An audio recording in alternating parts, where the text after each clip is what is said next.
I'm going to say no, it's not wise to do that.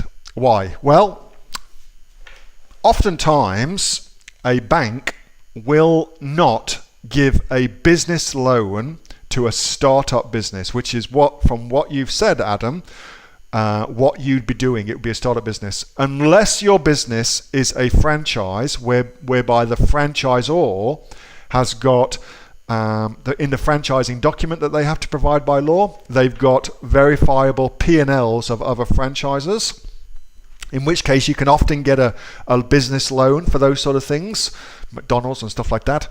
But for a startup business like an Amazon business, a bank won't even touch you. I am fairly confident to make that aspersion. So it will be unlikely that you would get one anyway. My thing is this: when you're starting a business, you want to keep your costs as low as possible and do things as cautiously as you can until such time that you are sure what you're doing is working. All right.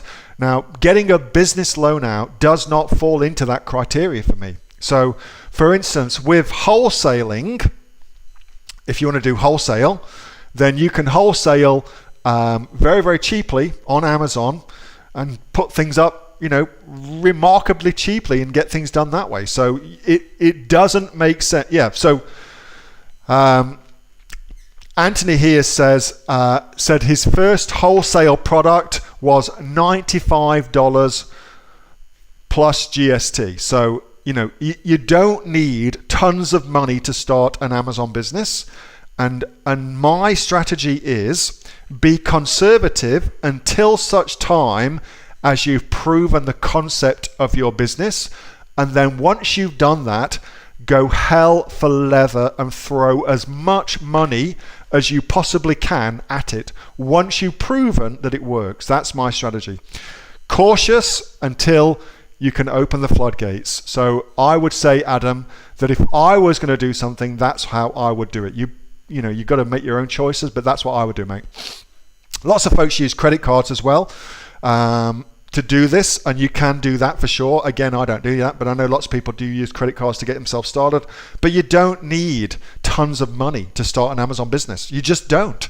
So why go to the risk of doing that when you don't need to do that? It is far smarter, I believe, to let the data show you when to invest in the business. And that's a big difference between guessing and investing.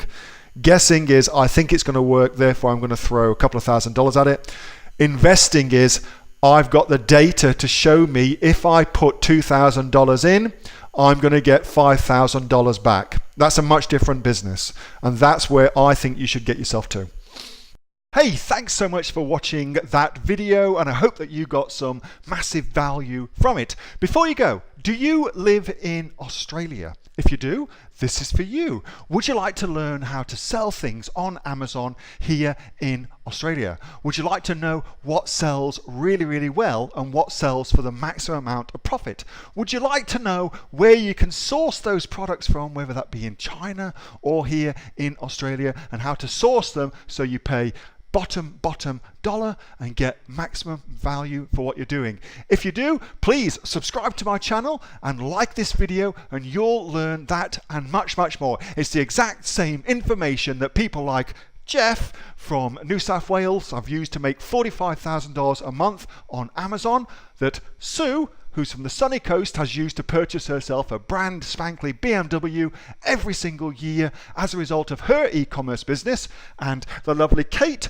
from Bowral in New South Wales has used to make $32,000 a year on, a month, not a year, a month on Amazon, and indeed Anthony, who makes $15,000 a month on Amazon, selling, as he puts it, odds and sods. If you'd like to learn the exact same information that they use to maximize their profits for their Amazon businesses, subscribe to this video, like my channel, post below if you want me to teach you something. Okay, I'm out of here. Speak to you soon. Bye. Subscribe. Do it now.